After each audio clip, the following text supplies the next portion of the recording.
What is up with it? Today we are going to be discussing a little bit of my predictions for the OP11 leaders. I think I'm going to have a few hot takes about this um, because I see it a little bit differently than maybe a lot of other people have seen. We don't have any data on OP11 yet. Maybe by the time this video is actually posted, there will be maybe a couple results here and there. I'm not exactly sure when I'm going to post it. Um, I actually don't even want these to be labeled like that. Um, I'm just going to be grouping the leaders just based on how I think they will be in the East when they release. My first hot take is that I don't think Nami is going to be that good. I think honestly I would put her like here. Um, I know a lot of people are super excited about Nami, and when you read the leader, she reads crazy. And you know what? I am okay with this aging like milk. Maybe she's gonna be crazy, ultra broken. Her leader effect for sure reads that way.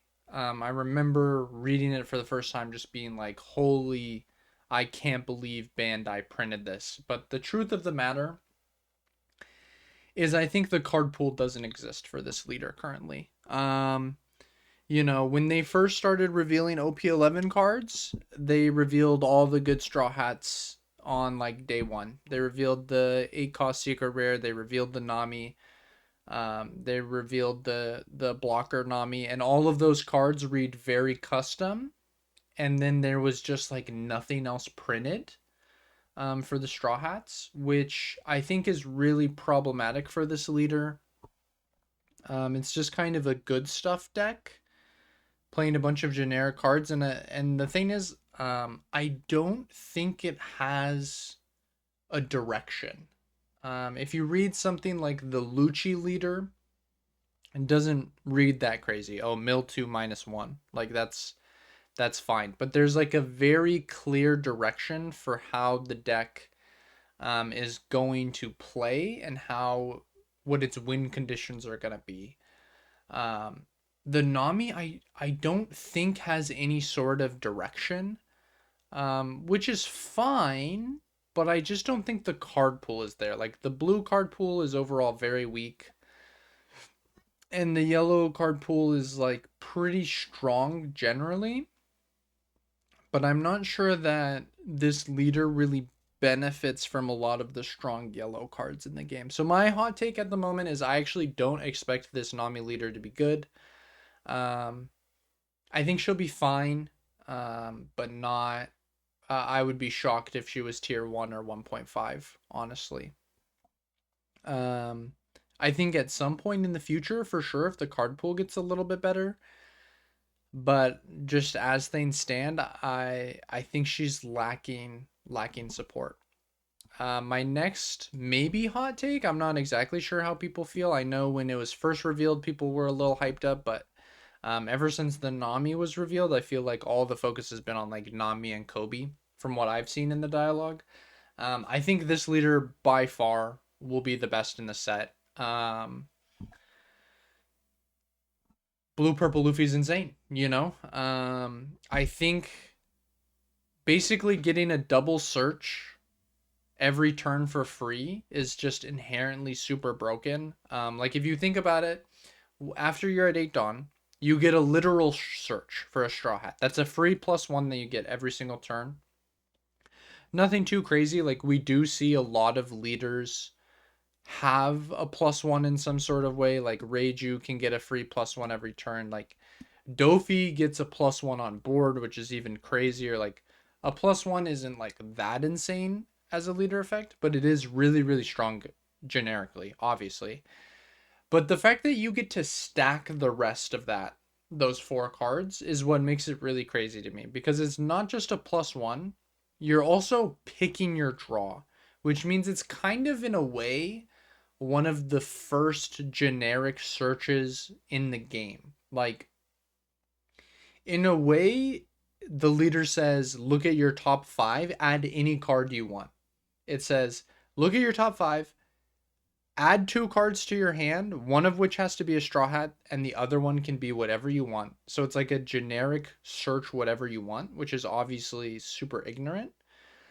Um, and like the deck just has the potential to do things like Sanji into 9 mom into you get to stack your trigger. So you get to heal yourself with like a Sanji's peel off or a gravity blade. And that's just like super crazy. Along with being a 6K leader, like just kind of trying to think of like what decks will be good into this deck. I think Doflamingo is probably the best contender because I do think this deck maybe could struggle versus a deck doing like infinite 6K swings over and over again. Like one of the biggest issues with being a 3 life leader is that you just have a lot less cards at your disposal. Like you just inherently get 2 less cards over the course of the game than like a 5 life leader does, right? So having to defend a bunch of small swings is just not very economic for you. That said, I don't think it's gonna be like impossible. Like red purple Luffy doesn't have like an impossible matchup versus blue Doflamingo. And this deck has, a few advantages that red purple doesn't, namely the fact that it gets 1 extra card every turn after, the third or fourth turn. So I think maybe can struggle versus Doflamingo. Generally, decks that only play like one thing a turn typically struggle versus a removal deck like Lucci. But when you can Sanji into like a 9 drop Luffy or an 8 drop Luffy, um, like just being able to play like 2 9 drops every turn, I think is just like not gonna be really possible for Lucci to deal with. Um, Purple Luffy, I think you'll probably beat. Green Purple Luffy, I think you'll probably have a favorable matchup into wherever he is. Shanks, it depends on how the Shanks players are building their deck. I actually think Shanks could ironically have a good matchup. Um, which is interesting because like red purple obviously like beats Shanks. But I think if Shanks decided to play more of the 10 drop Shanks, like the one that pops, I could see a world where that's really strong. Because, like, if you're playing 2 9 drops and I just, like, get to blanket remove one of them, and then, like, next turn I'm going to swing into the other, I'm just not sure that's quite as good. So I think Shanks, like, might be okay into this. Usopp, I think, probably loses. Because like you're not gonna have like real stuff for like Kiros to bounce back. You're gonna have all these big swings. I'm not sure. Um, yeah, but anyways, we'll go on to the next leader. I think this is by far gonna be the best one. I could see a world where this is the best deck. I have already personally ordered all the cards that I think will be needed from it. I recommend you guys do the same thing. Sanji's, Bonclays, yada yada yada. Um, we know PRB doesn't come out for like an extra 2 or 3 months till after OP11, so I think those cards that don't have a reprint are gonna end up being very expensive. Bonclay and Sanji specifically. The one that I think is probably the coolest is Kobe. I think Kobe is actually pretty decent. I feel like I'm gonna put both Kobe and Katakuri up here. I think Kobe has gotten a lot of support, a lot of which is really good.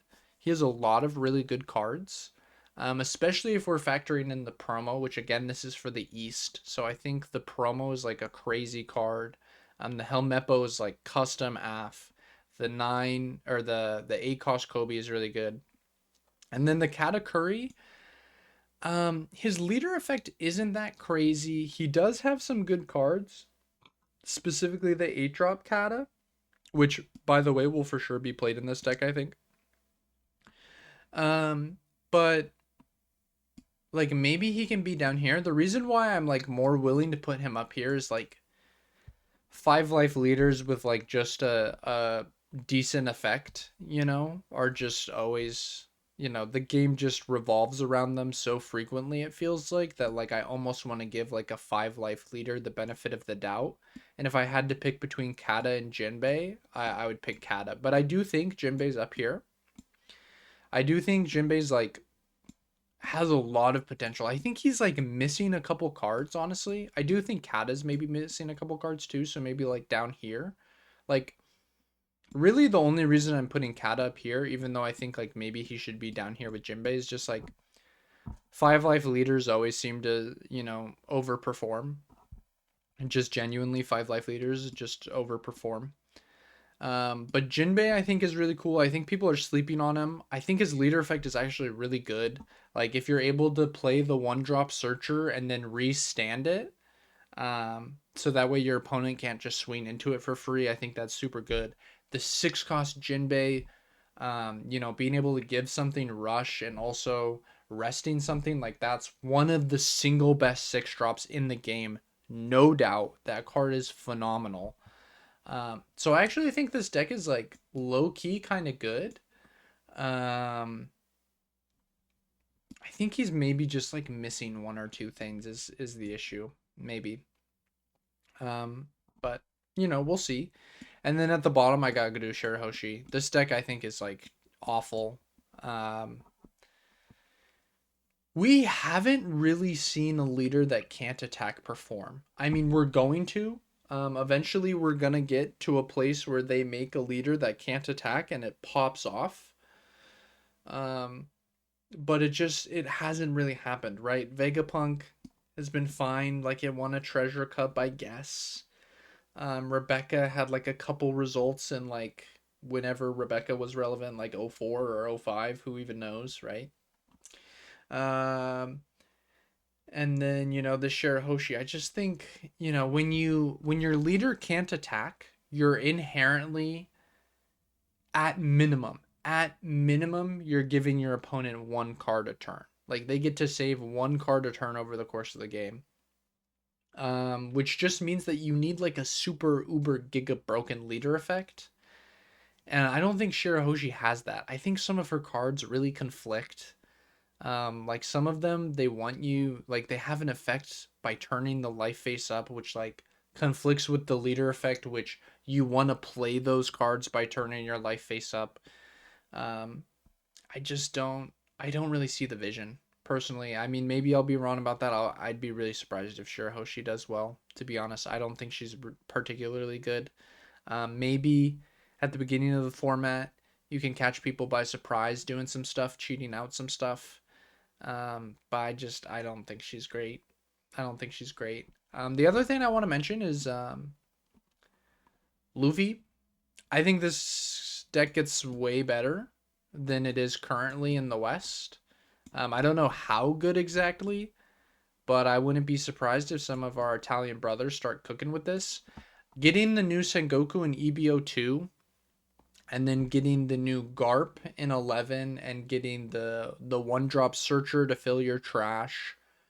I think those are all super relevant cards that will all be really good in this deck.